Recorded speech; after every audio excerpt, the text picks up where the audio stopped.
Okay, family, we're back. So, I'm going to kick off this video with a story that I want to share with you. I'm going to scrape it down, keep it minimal so it's not identifiable because it's a true story. Okay, so there's a man who had a family, but he stepped out and he ended up having a baby outside of the marriage. So, he's brought a new baby into the family, into the home. And his children obviously were not happy about it. They grew up in that situation. So his son, one of his sons who's not happy about it, has had a chip on his shoulder towards his dad about this situation for many, many, many years. So he's grown, he's a big man, he's doing his thing, he's met a lady, they've had a bit of, it's not fun, we shouldn't use those terms. They've, come together and he's moved on and she's moved on. Now he's in a new relationship, he's gone on with his life, etc. And then years later, he comes to realize that the lady that he was with many years ago became pregnant and gave birth to a baby. But she didn't tell him. So it's not like he was aware and he abandoned the baby. No, my girl didn't say nothing to him. So he's found out many, many years later. Not many, but the child is still child under 18. They're still young. But come on, imagine that. Didn't know and now they're grown. Basically, you've missed out. So now he's like, what? How has this happened? Like, what has happened? And in a blink of an eye, he finds himself in a similar position as his dad. The man that for so many years he had this chip on his shoulder about his dad's actions. And now he's looking in the mirror at himself like, wow, I'm not far off.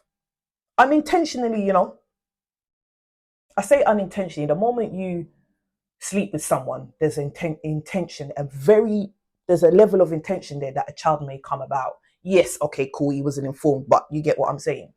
Unintentionally, he didn't plan, but he's here.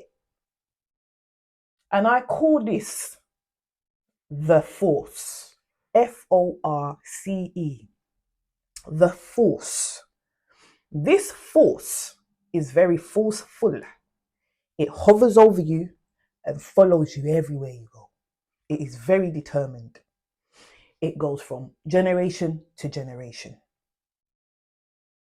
It will find you one way, some way. This guy lived his whole life swearing I'll never be like my dad. His dad raised his son his whole life praying and hoping that the son will never follow in his footsteps or make the same mistake as he did. And now you have the son and the dad with their heads in their hands thinking, how did this happen? We swore this would never happen. How did we get here? The force. There's a way to break it, but it still exists. Okay. So, remember that story. Hold on to it. I'm now going to talk about why people give birth to children. Why we brought children into the world and why our parents also had us. I know the demographic that watch my video, you're in the age group where you can easily have children, and obviously everybody is somebody's child. So throughout the video, I have to bounce between the two perspectives, a parent and a child, a parent and a child. Okay? So I've made a list. Let me just go through it. Number one, this is not in any particular order of importance, it's just number one. A woman's curiosity.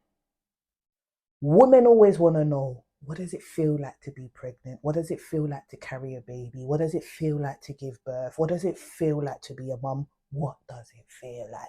I want to be that. I want to do that. Especially with the propaganda surrounded by it. A woman that has children is this and she's nurturing and she's, this heavenly image. And so we want to partake in it so that we can also wear that crown, a woman's curiosity. Second one, failure and frustration. Some people get to a point in their life, you're like, you know what? Forget this. I'm done now. I'm done. I'm losing hope. You know what I'm going to do? I'm going to have a baby. I'm going to have a baby, and maybe the lost hope I have, I can find it in them. Raise them up in a way, invest in them where maybe they can live to fulfill the dreams that I never could. Okay. Boredom. You know, life, week after week, the repetitiveness of it, sometimes people, it starts to chip at people and they're like, I can't take this no more. I need a breath of fresh air. I need something new. You know what? Let's have a baby. They're looking for that excitement, that adrenaline, that adventure. Let's have a baby. This is YouTube, so I'm going to spell it out. The sexual instinct. People end up having babies based on that instinct. So basically, they end up having a baby based on an urge and basically by chance. The plan was that I want to get satisfaction through my sexual instinct. And through that, I've ended up with a baby. Okay, cool. Oh well. Last one, to secure a man or a woman, whatever, but for that security. In the sense of, I don't want him and her running around out there, meeting other people, engaging. So let's create a union. Let's take it deeper. Let's make this more serious. Let's have a baby. And then sometimes that can, if the relationship is a bit corrupt, that can then turn into control. Okay, now we have a baby together. We're tied in. So boom, boom, boom. And then the games start.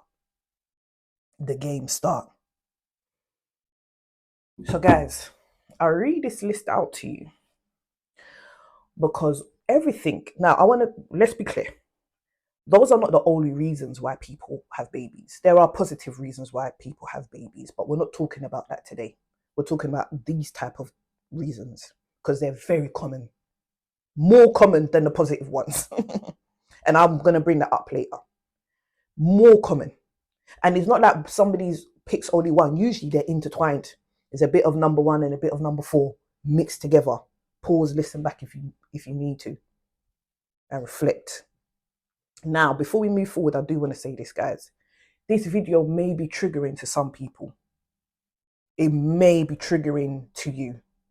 If you feel that way, pause, take a break. But what I would say is there is hope at the end of the video. So if you can ride it out, then you will receive that reward. But if you feel like you want to take a break and come back to it later, fine. I just don't want you leaving the video midway in a bad mood and then you're stuck in that bad mood because you didn't ride it out to hear the reward at the end.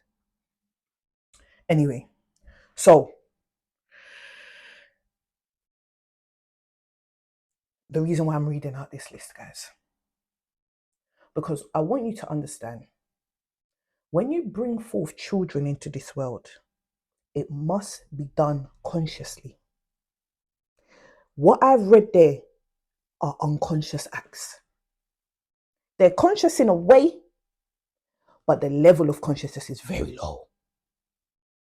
And if you bring children into the world with these type of reasons, these type of mentalities, there's a very high chance you would end up bringing in a child who's troubled, a troubled being, a disturbed human being.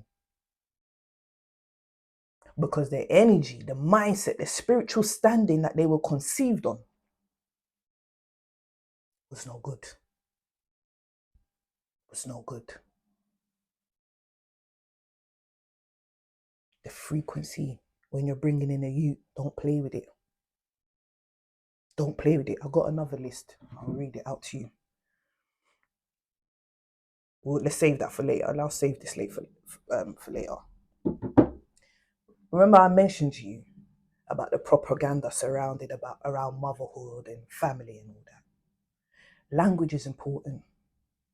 when you're talking about bringing children into the world, a lot of the language that's surrounded with it is, let's build a family, start a family, it's nice and fairy tale-y. What you should say to yourself, you should sit down and look at your partner and say, are we happy to? Are we ready to? Are we willing to reproduce ourselves? Because that is what you're doing. You're reproducing yourself. So you have to look at yourself. Where am I at mentally, spiritually? What's my character like? What am I on? What's my mentality like? What's my behavior like? What's my attitude like? How have I been living? What do I need to fix up? What do I need to change? What do I need to improve? Where do I really stand? Because where you stand, that is what you're going to end up reproducing. And if you look at yourself properly, or even if you look at your partner properly, that what I want to reproduce? Do I want another one of that mixed with all my sins walking around this house? Do I really want that? But when you word it, building a family, and you don't deep really what you're doing. If you bring a child into this world and they end up being a troubled being, you will not be building your family. Your family will be crumbling. And that's happening to a lot of families right now. Because when they think of bringing a child into the world, they think of the early stages, the nice bit, when they're a cute, bouncy baby. They don't think far enough. So they don't think the reality. That's why now parents are like, oh my goodness me, I don't know who my child is anymore. I don't know what's going on. Where did this you come from? How did they get here? I've done everything. I've tried everything. And that's why I want to add this in. This video is for people who have basically lost hope. They're at the brink. They need answers. No one can help them. Doctor can't help them. School can't help them. Church can't help them. Imam can't help them. Friend can't help them. Network can't help them. Money can't help them. They're just like, they're asking every single question. Who, what, when, why, how? What's going on? This video is for you lot. This video is for you lot. Why is it for us? Keep talking. Okay. I want to talk about ancient history. And this is not only for parents. This is for you guys as viewers too. Because some of you are troubled. Some of you are disturbed. And you don't even know why. You're looking at your life and you're thinking, this is my life and I live it and I still don't know what the hell's going on with it. But I don't know what's happening to me. I don't know why things are like this. Because some of us, some of you watching, your parents also conceived you unconsciously. The energy, the level that they were at when they conceived you.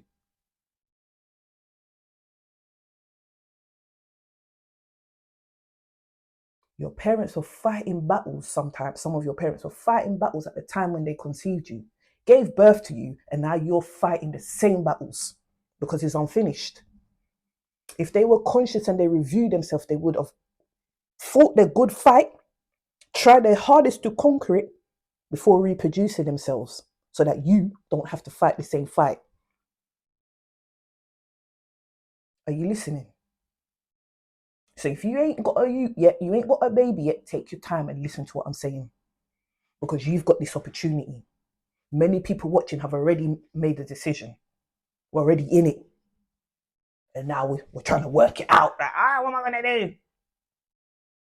Sit down and think. If you've got a baby, sit down and think, yo, where was my head at actually when me and my man got together and conceived our youth? How was I feeling? What was our relationship really saying? Was it really like that? Or look at your parents. If you're troubled yourself, look at your parents. Sit and think, oh, yeah, mum and dad did have a one night stand, they did tell me that they met at some local party and it just went down. Or you know what, when I look back, if I calculate it around them times, mum and dad were on some hard substances, Or actually, based on what dad was saying to me, or what mum was saying to me, I think there was a bit of cheating going on in the relationship. Some of you can pinpoint stuff without ever having to even go to talk to your parents. You can just make a note and calculate and see, yeah, the headspace mom and dad was in when they were conceiving me, it couldn't have been that great. Some of it can look a bit different. Like, for example, maybe at the time, shortly before you were conceived, your mum had to run and leave her country, because maybe war broke out. So she escaped. She come to the new country. She's living a bit raggedy because she you get me, she ain't got much.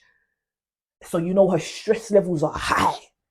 You know she's going through loneliness because she's had to run and leave her family and isolation and all that. And you calculate, you think, okay, after a year when my mum came here, then she got pregnant. So you start picking up like, okay, so mum's lifestyle, mum's mentality, mum's spiritual standing around that time might have been a bit. No wonder, no wonder. I do struggle with this a bit, and I do struggle with that a bit. You got to look deep. You got to investigate. I know investigate's a strong word. I don't want you lot going to harass your parents or anything, but I'm choosing the word investigate because of the word invest. You have to invest in yourself. You have to sit down. You have to gather information. You need to look into it. You need to rectify and go and complete this battle, or your youth them will be fighting the same thing. Just like the story I shared with you. That's why the dad's thinking, I've done everything to make sure this doesn't happen again in my family. How did it happen? Unfinished battles. That's how it happened. The dad didn't complete his battle. He just thought, I'll do it through my son. But it don't work like that. It's not that easy. That would be nice. That would be nice. You have to do it. And so now it's important that his son does it. If not, the youth that the son ended up finding out, he would end up probably in the same position too. Round, round, round we go. Round, round, round we go. Guys, why do I call it ancient history? I call it ancient history because you have to remember, I'm talking about the time when your parents were conceiving you, were having the intercourse, meaning the sperm had not even fertilized the egg. You were not even, you get me? You weren't even in motion. But the energy used to release the sperm before it fertilized the egg, that's where you really started from. That's where you really started from. Because your dad had to release the energy and your mom had to receive the energy, and both their energies come together, and that's when you come about. So whatever energy your parents were on at the time is you. It is you. You are a mutation of them. And if you want to go deep, you are basically your great grandfather, because it's his same energy, his same sperm, his same blood that just keeps moving on and moving on until it's reached you. So if he never fought any battles and none of them fight the battles to close it off, it's on you now. It's on you now. Okay. So why have I got Digga D here? I've got Digga D here because obviously I don't know Digga D's story. I don't know about his life. I don't know about his history. But I can clearly see that Digga D is in some sort of loop. Even though he's rising up from where he was, successfully making money doing music, he's still in this loop within all that. That's one of them signs. That's when you got to start shining your eye on your own life. Hold on, I'm looping a bit much, I keep going round and round. Even me, I had to do it one time. I made a list and I looked at it and I was like, rah, I'll share it with you guys. Hopefully when we do this live event where we're face to face, more private, as opposed to just on the internet. I've done it. I've done a pattern. I can tell you the patterns of my life. This happens, then I'll do this. This happened over many years, over 10 years. Over 10 years, certain things I'll do over and over. So when I finally clocked the pattern, I was like, okay, I need to chop this down. I was caught in a loop. Caught in a loop.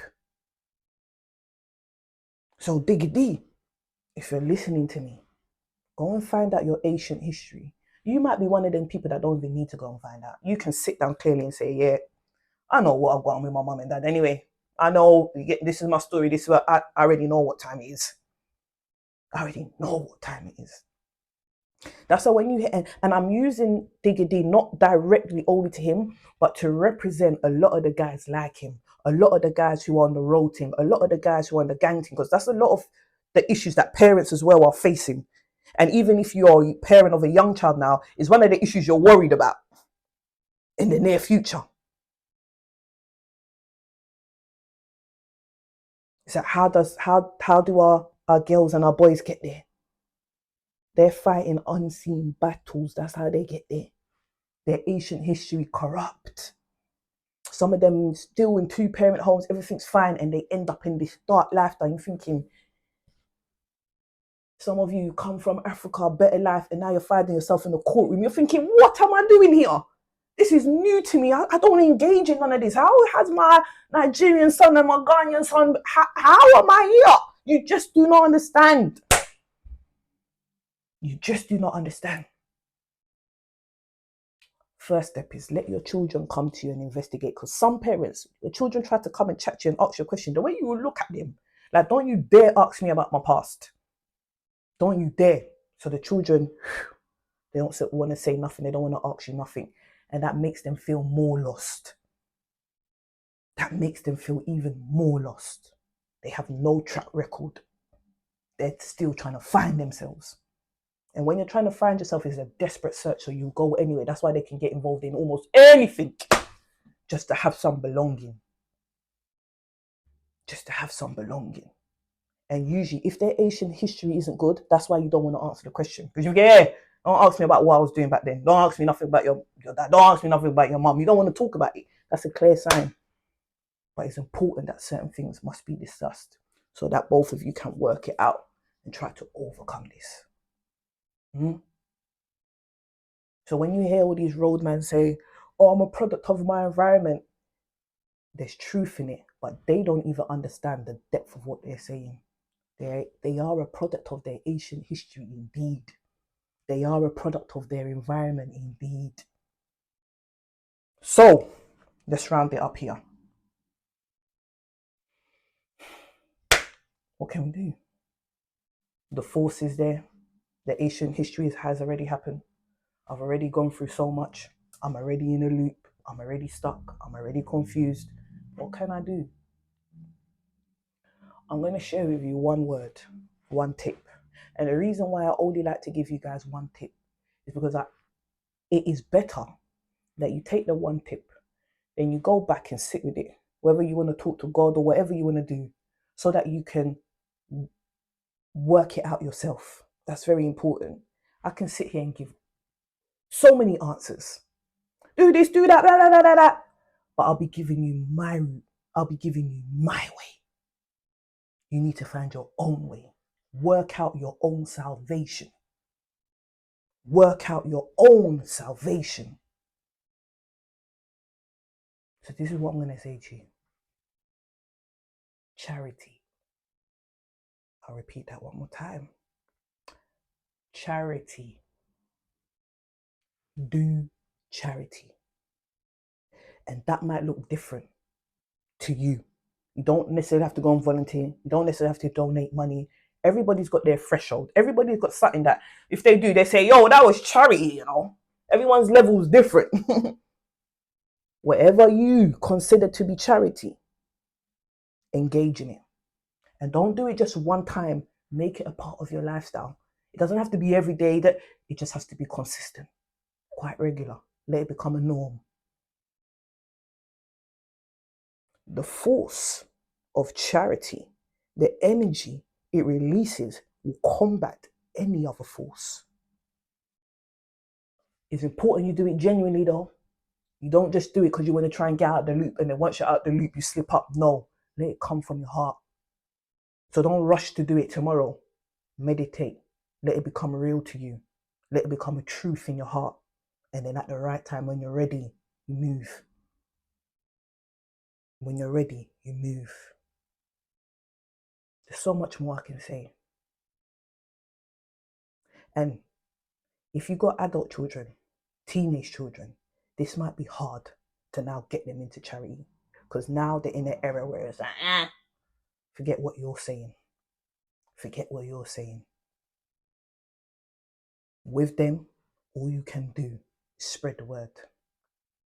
And with them, before they listen to anything, one way to help soften their heart to even take on anything you're saying is when you're open with them, is when you give them the ancient history, is when you also surrender your ego and their image. That's what every child wants, to see the other side of their parent. If you're prepared to forfeit that, it may not be easy. Sometimes your children can use it against you, throw it back in your face.